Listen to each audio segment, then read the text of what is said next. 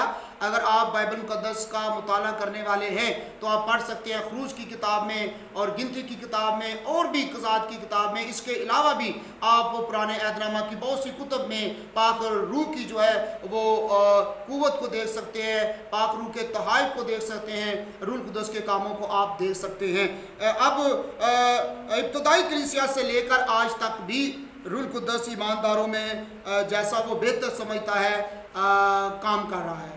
اور جس طرح پرانے عہد نامہ میں خدا اپنی مرضی سے جس کو چاہتا تھا وہ روح القدس کے تحائف دیتا تھا, قوت دیتا تھا, طاقت دیتا تھا, نبوت کرنے کی طاقت دیتا تھا, اسی طرح نئے عہد نامہ میں بھی خدا پاک روح جو ہے, روح القدس جو ہے وہ ایمانداروں کو مختلف تحائف سے نوازتا ہے.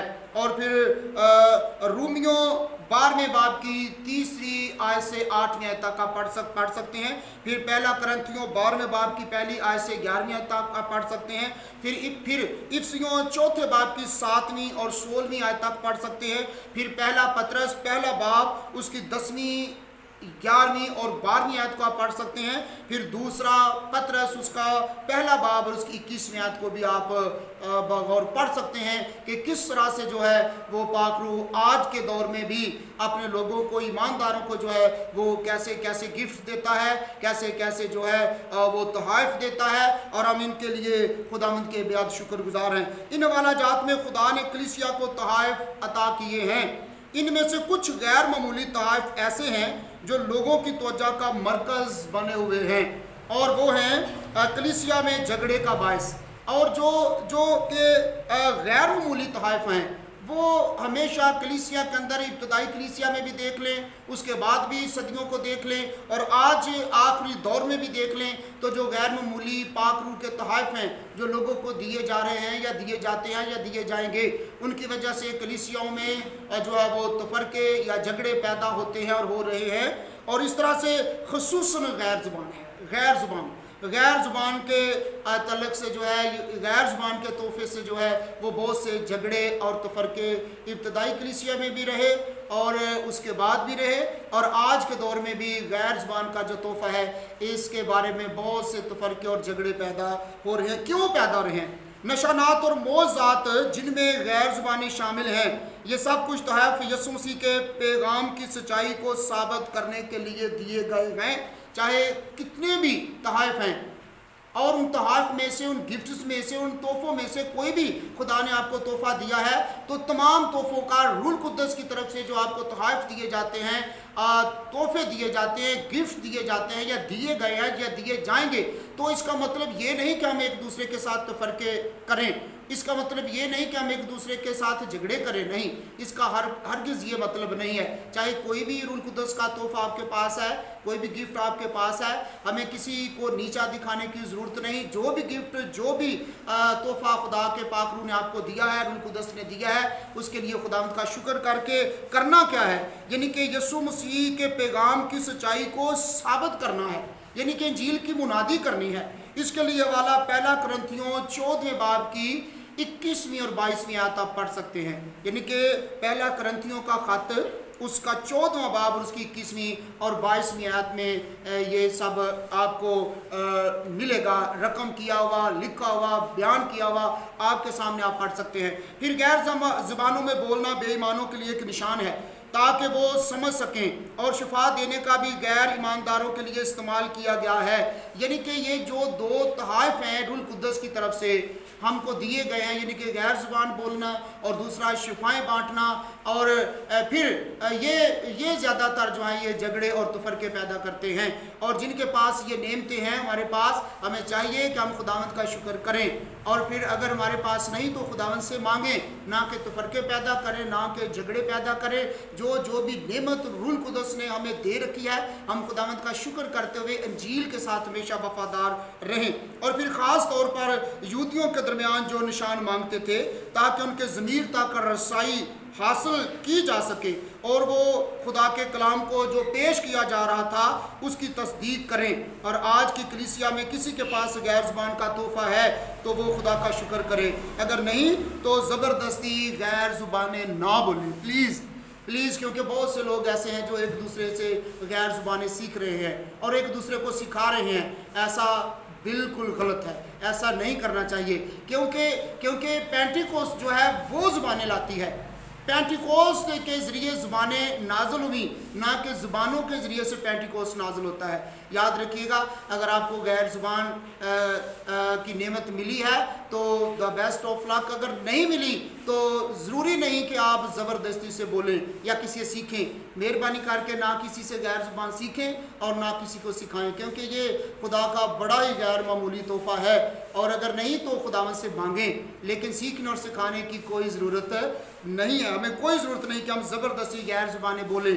اور پھر اس طرح سے، کیونکہ زیادہ جھگڑے اور فساد اسی کی وجہ سے پائے جاتے ہیں. زیادہ تر روح کا پھل خصوصاً جو محبت ہے اس کو اپنائیں، یعنی کہ اس سے بھی بڑھ کر جیسا کہ پہلا کرنتھیوں 13 باب میں پولس رسول نے کرنتھس کی کلیسیا کو یہ سکھایا کہ سب سے بڑھ کر، ساری زبانوں سے بڑھ کر، سارے طوائف سے بڑھ کر جو ہے وہ محبت ہے. کیونکہ زبانیں جو ہیں وہ موقوف ہو جائیں گی، زبانیں ایک دن ختم ہو جائیں گی، زبانیں ایک دن مٹ جائیں گی، لیکن جو محبت ہے وہ کبھی مٹے گی نہیں ہے. کیونکہ سب تحائف سے بڑھ کر، سب نعمتوں سے بڑھ کر اور سب گفٹ سے بڑھ کر جو ہے وہ محبت ہے. اگر ہم میں محبت نہیں تو پھر کچھ بھی نہیں ہے. اس کے لیے پہلا کرنتھیوں 13 باب اس کی پہلی آیت سے 13ویں آیت تک، یعنی کہ سارا آپ پہلا کرنتھیوں کا 13واں باب پڑھ سکتے ہیں تو آپ کو صاف صاف نظر آ جائے گا کہ سب سے بڑھ کر ہے کیا. سب سے بڑھ کر محبت ہے. موجودہ کلیسیا کو نئی نبوت، نئے رسول اور نئے طریقے سے موضوعات کرنے والوں کی ضرورت ہرگز نہیں ہے. سنیے گا، ایک بار پھر میں دہرائے دیتا ہوں کہ موجودہ دور میں، موجودہ کلیسیا میں ہمارے درمیان کوئی نئی نبوت، نئے رسول، نئے طریقے سے نئے موضوعات کرنے والوں کی ضرورت ہرگز نہیں ہے. کلیسیا کو جس چیز کی ضرورت ہے وہ ہے سب سے بڑھ کر کلیسیا خدا کے کلام کی طرف لوٹ آئے. کلیسیا خدا کے کلام کی طرف لوٹ آئے تو یقیناً اس سے بڑی اور کوئی بلیسنگ نہیں، اس سے بڑھ کر اور کوئی تحفہ نہیں، اس سے بڑھ کر اور کوئی زندگی نہیں. کیونکہ کلام میں زندگی ہے، کلام میں ہمیشہ کی زندگی ہے. کلام ہی میں آپ ہر چیزوں کو، ہر ایک چیز کو حاصل کر سکتے ہیں جو دنیا آپ کو دے نہیں سکتی. ہمیں سب سے بڑھ کر اس دور میں، آخری دور میں رہتے ہوئے، ہم سب کو، کلیسیا کو، عالمگیر کلیسیا کو، خادموں کو جو ہے، ہم سب کو خدا کے کلام کی طرف لوٹ آنے کی ضرورت ہے. جب ہم خدا کے کلام کی طرف لوٹ آئیں گے تو یقیناً یہ ساری نعمتیں خدا ہمیں عطا کر سکتا ہے، کیوں وہ قادر ہے. وہ ہمارا آسمانی خدا باپ ہے، اور باپ اپنے بچوں کی ضروریات کو ہمیشہ جانتا ہے کہ میرے بچے کن کن چیزوں کے محتاج ہیں. جیسے جسمانی یا دنوی والدین اپنے بچوں کی ضروریات کو جانتے ہیں، اسی طرح ہمارا آسمانی خدا باپ بھی ہماری ضرورتوں کو جانتا ہے، بلکہ بخوبی جانتا ہے. اس لیے خدا کی اس نعمت پر عمل کرتے ہوئے روح القدس کی طاقت اور محبت کا سر چشمہ بنے. روح القدس کا سر چشمہ بنے، اس کی طاقت اور محبت کا سر چشمہ بنے. اور اسی طرح سے آپ روح القدس کے بپتسمہ کو، روح القدس کی حضوری اور معموری کو آپ جو ہے وہ مسلسل حاصل کر سکتے ہیں. آئیے، ہم نے یہ سیکھا ہے کہ روح القدس کا، پاک روح کا اس زمین پر آنے کا مقصد کیا ہے. ایک بار پھر میں آپ کو بتانا چاہتا ہوں کہ پہلا جو مقصد ہے روح القدس کا اس دنیا میں آنے کا، وہ کیا ہے کہ روح القدس جو ہے وہ ایمانداروں کو بپتسمہ دیتا ہے. اور پھر دوسری بات جو ہے وہ روح القدس ایمانداروں کی مدد کرتا ہے. اور تیسرا جو مقصد ہے پاک روح کا اس دنیا میں آنے کا، وہ روح القدس سچائی کی وضاحت کرتا ہے. اور چوتھا مقصد جو ہے وہ روح القدس کا اس دنیا میں آنے کا، وہ یسوع مسیح کی موجودگی کو ہمارے درمیان یقینی بناتا ہے. اور پانچواں جو مقصد ہے خداوند یسوع مسیح کے بعد روح القدس کا اس دنیا میں آنے کا، وہ ایمانداروں پر مہر کرتا ہے. اور پھر چھٹا مقصد جو ہے وہ روح القدس کا اس دنیا میں آنے کا یا زمین پر آنے کا، تو وہ ہے کلیسیا کے کاموں کو کنٹرول کرنا. اور چھٹا اور آخری جو مقصد ہے روح القدس کا یا پاک روح کا اس دنیا میں آنے کا، وہ ہے کہ وہ ہمیں خاص تحائف عطا کرتا ہے. اور آئیے ہم ان سارے مقاصد کو اپنی زندگی میں لیں اور خدا سے کہیں کہ آپ اپنے پاک روح کی رہنمائی اور مدد ہمارے لیے اور زیادہ کثرت سے دیں۔